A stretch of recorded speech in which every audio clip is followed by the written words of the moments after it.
Absolutely. We also, we know that the model has shifted a little bit east. Joining us now on the phone is Lee Smithson from the Mississippi Emergency Management Agency. So it looks as though Mississippi could face a direct hit. As you wake up this morning, what are you telling your residents?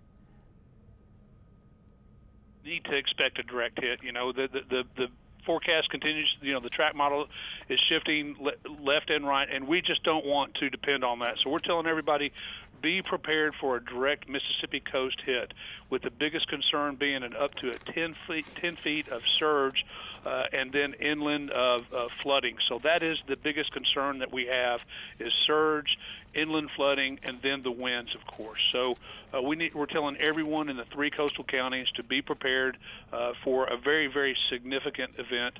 Start making their plans this morning as the sun comes up. Do not wait until late this afternoon when the winds start picking up. And if you live in low-lying areas that are subject to flooding, to go ahead and make the evacuation preparations and get out today. And what shelters are available? We've got shelters open in all 3 of our coastal counties right now. The counties are pushing that information out on their websites and through social media. So we're asking anyone who wants to know the exact locations of the shelters that are open is just to consult their local county emergency management directors. We were talking with Brian Adam earlier in Hancock County, and he was already receiving reports of some street flooding. What about from a regional standpoint? What are you hearing? Exactly the same thing. I've been in contact with all 3 of the coastal county directors throughout the night. Of course, Hancock County, just by virtue of the fact of where it is already seeing the abnormally high tides. Jackson County is seeing some higher than normal tides, especially in the Singing River area. In Harrison County, I talked to Mr. Lacey first thing this morning. They're not seeing any street flooding yet, but they are seeing the water starting to creep up. So again, at 6:30 in the morning, we're already seeing the impacts of Nate. So people do not need to wait until this afternoon. They need to understand that Nate is affecting us now, and they need to take the appropriate actions. And as far as Hancock County is concerned, what are your concerns in that area? Well, again, it's always with of course, the surge, and then the way the water will push up into Bay St. Louis, up the Jordan River. So, it's not just a coastal event. And people in Hancock County, I think, pretty much know, especially from Katrina and Isaac, that those waters come in fast, and they come in well inland because of the way the water just piles up. So Brian Adam is doing a fantastic job of his messaging, and people just need to listen to him. And finally, I just want to ask you this question. Your message, if people want to evacuate the area, where should they go? Which way should they go?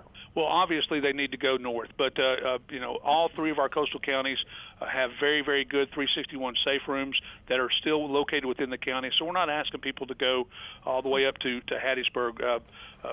The Hancock County 361 safe room is still in the county. It's about 10 miles north of the coast. It's just go to those safe rooms, ride the storm out, let the waters go back down. As you all have been reporting all morning, Nate is very, very fast moving. So by late afternoon tomorrow, people should be allowed to be able to go back into their homes. The water should be down. So just get to high ground today, stay there today.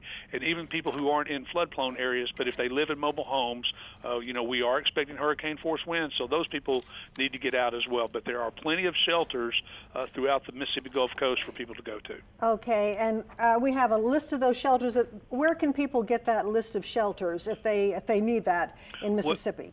Again, two great places to go to is, first of all, the MEMA website, and that's msema.org, or we have a brand new mobile app that lists all the shelters, all the information that they need, and that's Mississippi EMA, and that's available both on an Android and Apple phone. So Google Play and Apple Store, Mississippi EMA, and that will download our app that has good real-time weather and all of the information they need to be prepared to evacuate from this storm.